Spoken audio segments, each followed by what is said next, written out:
Assalamualaikum warahmatullahi wabarakatuh. Perkenalkan, nama saya Ibu Ade Kurniawati. Saya adalah salah satu staf dosen Prodi D3 Kebidanan Fakultas Ilmu Kesehatan Muhammadiyah Tasikmalaya. Nah, pada kesempatan kali ini saya akan mencoba menjelaskan prosedur pemasangan infus. Nah, sebelum kita masuk ke prosedur pemasangan infus, ada baiknya kita mengetahui dulu apa itu definisi dari pemasangan. Menurut dasar teori, pemberian cairan infus merupakan tindakan memasukkan cairan intravena yang dilakukan pada pasien dengan perangkat infus. Adapun jenis cairan yang diberikan bisa berupa cairan elektrolit, obat injeksi, kemudian juga donor darah ataupun intake kalori. Selanjutnya, kita juga penting untuk mengetahui ataupun mengenal apa saja alat-alat yang akan digunakan atau diperlukan untuk memasang infus. Apa saja alat-alatnya? Untuk selanjutnya, kita akan memperkenalkan alat-alat untuk memasang. Alat-alatnya untuk pemasangan infus. Yang pertama, kita perlu yang namanya infus set. Infus set ini ada beberapa macam set jenisnya. Untuk yang ini adalah jenis infus set macro drip set untuk dipergunakan pada dewasa, pada pasien dewasa. Ya, bisa diperhatikan ini untuk jenis macro drip set. Kemudian juga ada yang namanya blood set atau blood transfusi set. Ini untuk pemberian transfusi darah. Kemudian juga ada yang namanya microdip set, itu untuk pemberian cairan infus pada bayi ataupun pada anak-anak. Kemudian lalu di bak instrumen kita sediakan aboket atau IP kateter.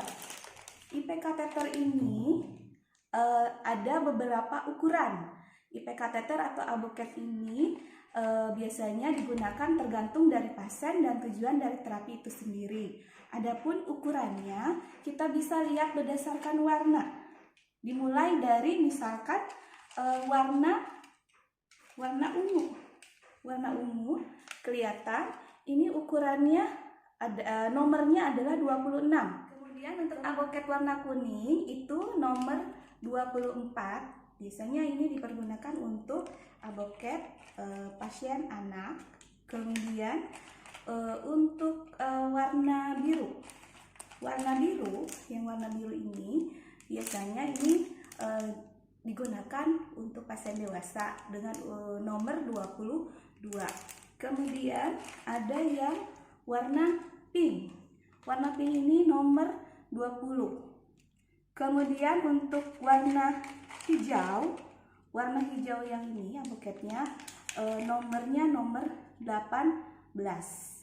Kemudian di sini abu-abu tidak ada ya. Kalau untuk abu-abu itu ukuran nomor 16. Kemudian untuk warna oranye itu ukuran nomor 14. Nah, di sini ada beberapa nomor. Semakin besar ukuran kateter, maka semakin kecil ukuran dan diameter jarum. Dan sebaliknya, kalau semakin kecil ukuran kateter, maka semakin kecil juga ukuran dan diameter jarum yang terdapat pada aboket.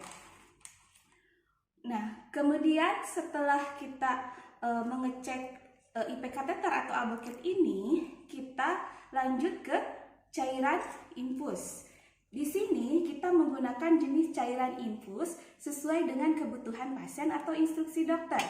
Kita bisa menggunakan cairan infus ini, contohnya cairan infus NaCl 0,9%. Kemudian atau bisa juga menggunakan cairan infus RL atau ringer laktat.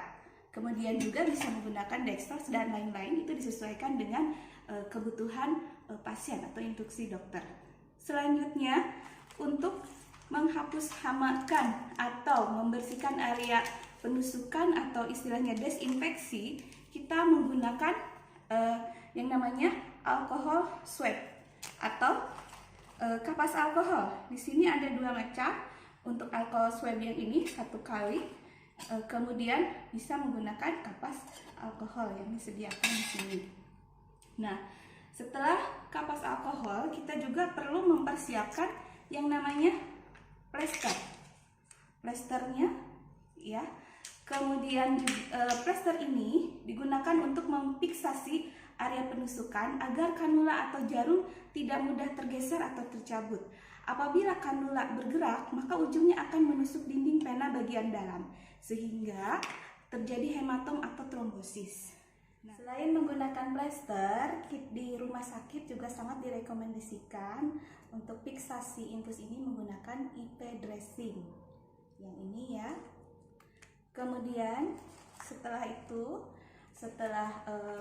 dressing ataupun plester, kita siapkan handscoon. Karena kita menjaga kesterilan dari plastik ini, kita menggunakan handscoon yang steril. Ya, digunakan sebagai APD atau alat pelindung diri kita untuk pencegahan infeksi sebelum dilakukan penusukan pada pasien. Kemudian setelah handscoon, kita juga menyiapkan yang namanya gunting plester. Ini gunting khusus untuk menggunting plester yang ujungnya ada bandulnya. Kemudian setelah gunting plester, kita juga menyiapkan yang namanya perlak. Nah, perlak ini juga disertai dengan kain di atasnya, yang mana nanti digunakan di bawah daerah penusukan pasien. Kemudian selanjutnya kita juga mempersiapkan nearbeacon atau namanya yang kita sebut itu adalah bengkok sebagai tempat sampah selama pemasangan infus ataupun setelah pemasangan infus. Dan yang paling penting juga di sini kita siapkan tiang infus. Tiang infus ini tingginya sekitar 2 meter ataupun untuk posisinya itu dari ketinggian pasien sekitar kurang lebih 90 cm untuk menjaga supaya tekanan infus cairannya bisa masuk ke dalam pembuluh vena pasien. Nah, itu dia alat-alat perlengkapan yang dibutuhkan untuk pemasangan infus. Untuk selanjutnya, mari kita simak langkah-langkah ataupun prosedur pemasangan infus. Untuk selanjutnya, ayo kita langsung bagaimana cara ataupun prosedur tindakan pemasangan infus kepada pasien. Anggap di sini pasien sudah ada, kemudian juga perlengkapannya juga sudah disiapkan. Oke, ya, langkah yang pertama kita harus perkenalkan diri dulu dan juga validasi nama ataupun identitas pasien. Oke, di sini skenarionya ada seorang perempuan ataupun seorang ibu yang mana dirawat di rumah sakit karena penyakit diare dan mengalami dehidrasi. Oke, langsung saja. Assalamualaikum, selamat pagi. Perkenalkan, nama saya Bidan Ade yang bertugas merawat ibu pada pagi hari ini. Pasien menjawab, "Waalaikumsalam, pagi Bu." Sebelumnya saya mau mengidentifikasi identitas ibu ya. Apakah benar ini dengan Ibu Rina Harlina, tanggal lahir 30 Agustus tahun 1990 dari Kawalu? Pasien menjawab, "Iya, benar Bu." Oke, bidannya, baiklah, di sini sudah cocok identitas antara gelang dan juga label infusnya, ya. Ibu sudah sesuai. Kemudian bagaimana keadaan ibu semalam? Kalau BAB-nya bagaimana, masih cair atau padat Bu? Pasien menjawab, sudah mulai membaik Bu, BAB-nya masih cair. Untuk langkah selanjutnya kita melakukan informed consent. Nah, informed consent ini kita juga menjelaskan bagaimana tujuan ataupun prosedur tindakan pemasangan infus. Baiklah Bu, sesuai kondisi ibu saat ini, ibu mengalami kekurangan cairan dan sesuai instruksi dari dokter, untuk mengatasinya saya akan memasang infus kepada ibu agar keseimbangan cairan tubuh ibu dapat terpenuhi. Bagaimana ibu? Apakah ibu bersedia? Saya menjawab, bersedia bu. Oke, untuk langkah selanjutnya kita menyiapkan atau mendekatkan alat ke dekat pasien. Untuk langkah selanjutnya, setelah alat didekatkan ke pasien, langkah yang berikutnya adalah memasang sampiran ataupun tirai untuk privasi sampiran. Untuk privasi. Untuk langkah selanjutnya kita akan melakukan cuci tangan dengan air mengalir dan juga sabun. Namun kita harus membuka dulu jam tangan ataupun ada perhiasan atau tidak, kita tidak menggunakan itu. Kemudian langkah pertama basuh tangan dengan air, tuangkan sabun secukupnya, ratakan dengan kedua telapak tangan, gosok punggung sela-sela jari tangan secara bergantian, gosok kedua telapak tangan sela-sela jari, jari-jari dari kedua tangan saling mengunci, kemudian gosok ibu jari berputar dan genggaman tangan kanan, lakukan sebaliknya, gosok pula dengan memutar ujung-ujung jari di telapak tangan kiri dan juga sebaliknya, kemudian bilas kembali kedua tangan menggunakan air.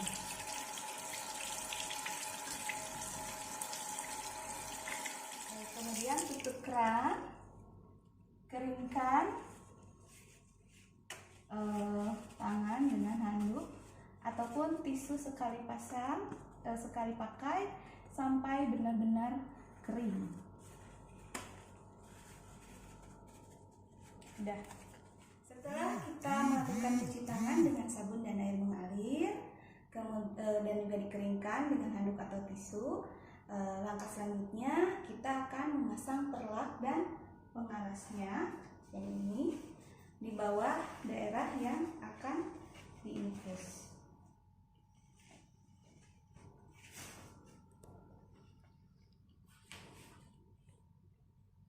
Kemudian setelah itu kita akan membuka kemasan infus set. Kita akan membuka kemasan infus set.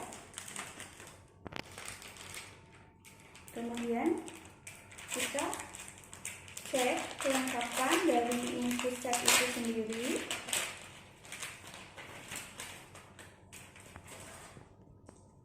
Kelengkapan dari infus set. Nah, mengatur klem roll ini sekitar 2-4 cm di bawah drip. Kemudian tutup klem yang ada pada saluran infus. Untuk selanjutnya kita ngambil botol infus ataupun aboket ini, kita ambil yang cairan ml. Kemudian kita lakukan penusukan untuk menyambungkan antara saluran infus dengan lebot. Di sini ada in, ada out, kita masuknya ke in ya. Nah, setelah disambungkan, kemudian kita gantungkan ke tiang infus seperti ini ya, menghadap ke kita. Kemudian setelah itu kita isi chamber yang ini atau tabung tetesan infus dengan cara memencet sampai terisi setengahnya. Nah, setelah itu kita akan mengalirkan cairan infus dengan cara membuka klem ya, supaya tidak ada udara. Ini kita simpan di atas, kita buka sampai selang infus terisi cairan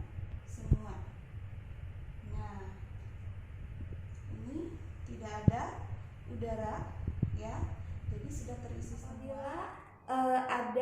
Masih ada udara pada selang infus, maka kita lakukan sentil selang sampai udaranya keluar pada ujung selang.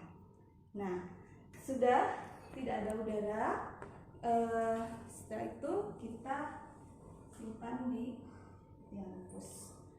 Ya, kemudian setelah itu kita menentukan pena yang akan untuk selanjutnya jangan lupa kita juga harus menyiapkan plester terlebih dahulu untuk fiksasi nanti pada saat pemasangan infus.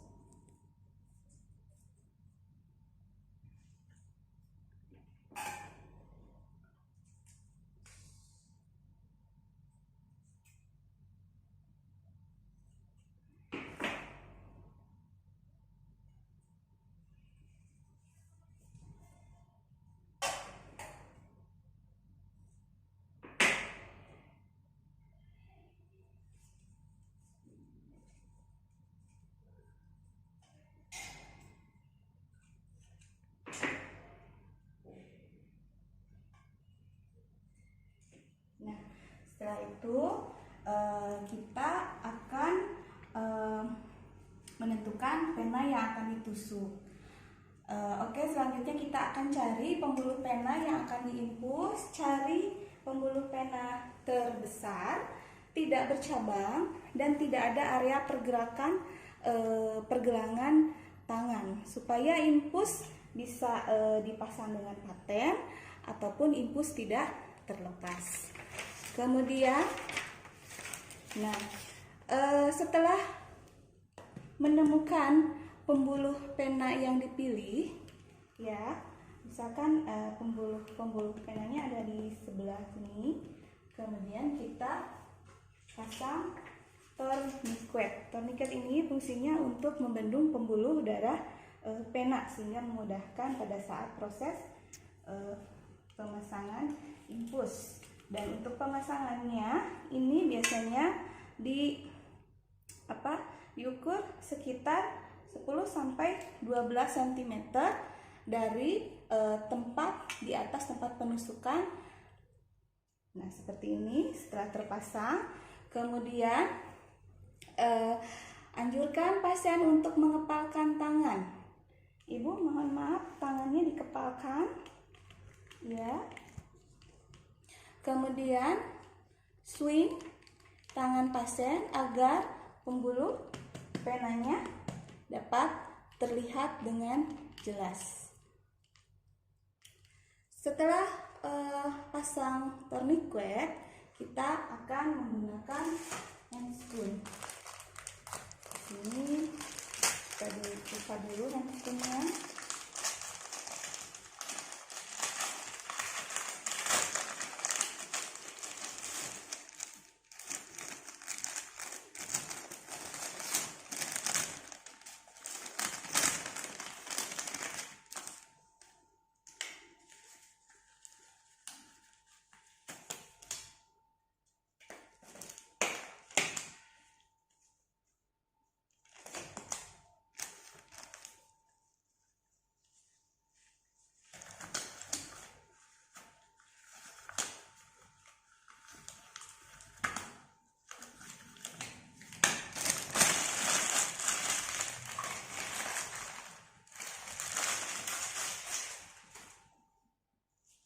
Kemudian kita melakukan hapus hama atau mendesinfeksi area tempat penusukan menggunakan alkohol swab. Untuk menggunakan alkohol swab ini kita lakukan dengan teknik sirkular ataupun melingkar dengan diameter kurang lebih 5 cm dari arah dalam ke luar. Nah, setelah dilakukan desinfeksi, maka untuk langkah selanjutnya kita akan melakukan penusukan.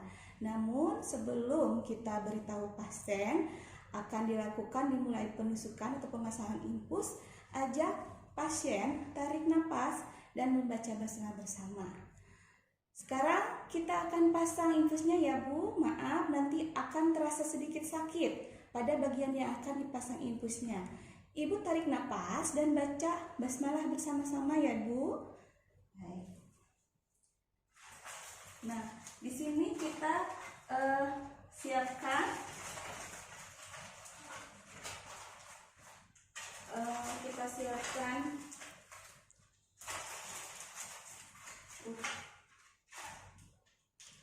aboket ukuran nomor 18 untuk dewasa.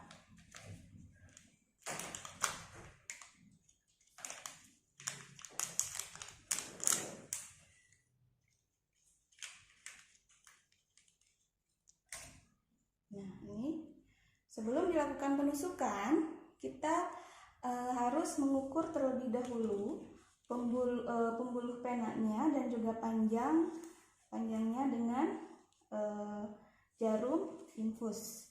Apakah sudah sesuai atau tidak panjangnya. Kemudian setelah itu maka kita akan lakukan penusukan ya. Memasukkan jarum aboket ke pena dengan lubang jarum menghadap ke atas. Lubang jarum menghadap ke atas. Kemudian menggunakan tangan yang dominan, tangan kanan. Untuk sudut penusukan kita gunakan 20-30 derajat kemiringan. Ya, Ibu, saya akan memasang infus sekarang ya Bu. Tarik napas. Bismillahirrohmanirrohim. Ya, kemudian melihat apakah ada darah pada pipa aboket untuk mengetahui indikasi masuk atau tidaknya IP kateter. Kemudian juga dilihat di ujung aboket apakah ada darah atau tidak. Kalau misalkan masuk, tarik aboket, tarik jarumnya sedikit, kemudian masukkan selang aboket secara perlahan-lahan.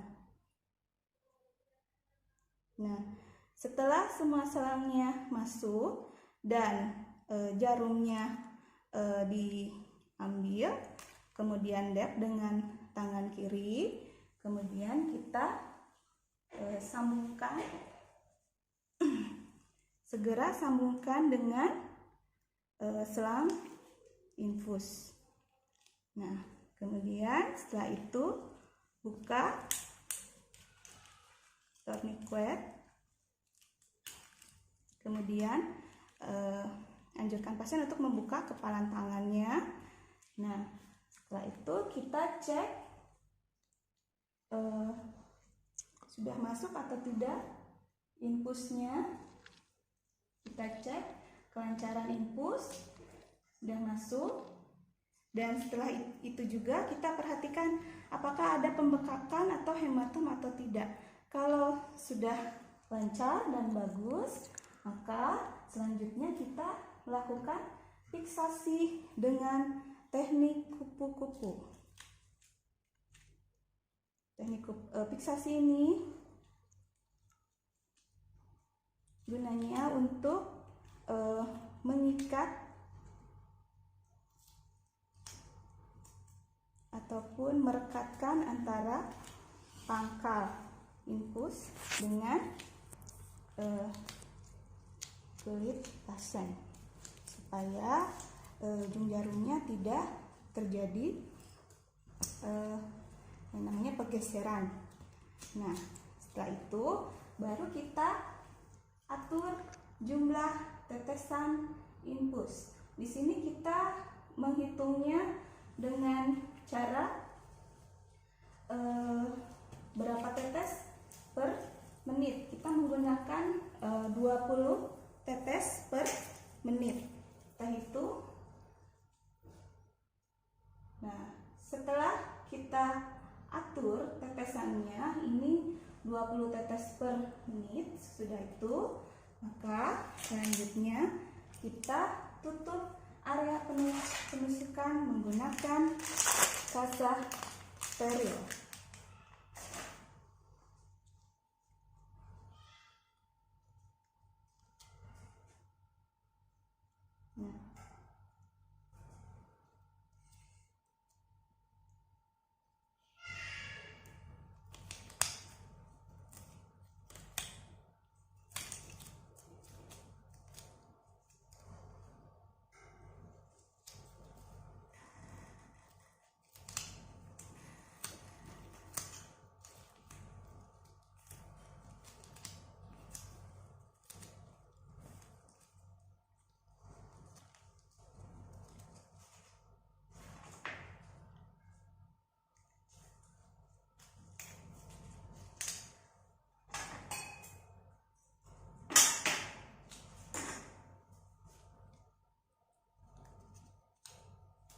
Nah, setelah kita melakukan fiksasi dan menutup area penusukan dengan kasa steril, nah setelah itu kita akan melakukan, setelah ditutup dengan kasa steril dan direkatkan dengan plester, maka bagian tangan yang dipasang infus ini harus kita atur letak anggota badan tangan ini harus tetap lurus dan tidak boleh dibengkokkan ataupun digerakkan supaya aliran infus tetap lancar dan terjaga.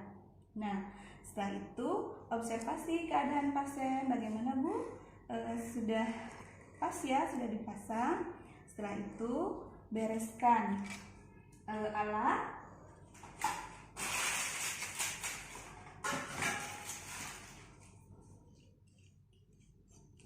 Kuat juga diambil.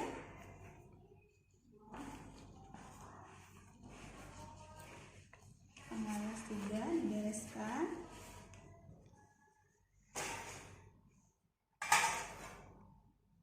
Jangan lupa buka sarung tangan dengan cara terbalik.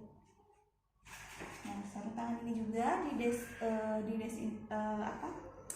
dibersihkan dengan menggunakan klorin selama 10 menit, didekontaminasikan. Setelah alat-alat dan perlengkapannya itu dibereskan, maka untuk langkah selanjutnya kita lakukan cuci tangan di bawah air mengalir dan mengeringkannya dengan handuk bersih ataupun menggunakan tisu. Untuk langkah yang terakhir, kita akan melakukan dokumentasi tindakan yang telah diberikan. Dokumentasi ini baik terdapat di botol infus, ditulis, kemudian juga ditulis di status pasien. Dokumentasikan ini kita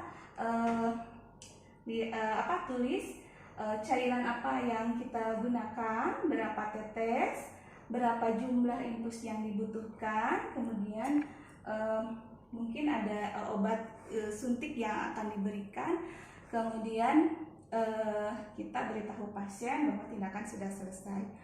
Baik Bu, alhamdulillah untuk pemasangan infusnya telah selesai dan terpasang. Kalau infusnya misalkan tidak jalan ataupun macet, tolong Ibu untuk menghubungi saya. Ya Bu, baik. Terima kasih. Wassalamualaikum warahmatullahi wabarakatuh. Oke, tadi adalah video langkah-langkah bagaimana pemasangan infus. Dari video ini mudah-mudahan bermanfaat dan sampai jumpa. Terima kasih atas perhatiannya. Wassalamualaikum warahmatullahi wabarakatuh.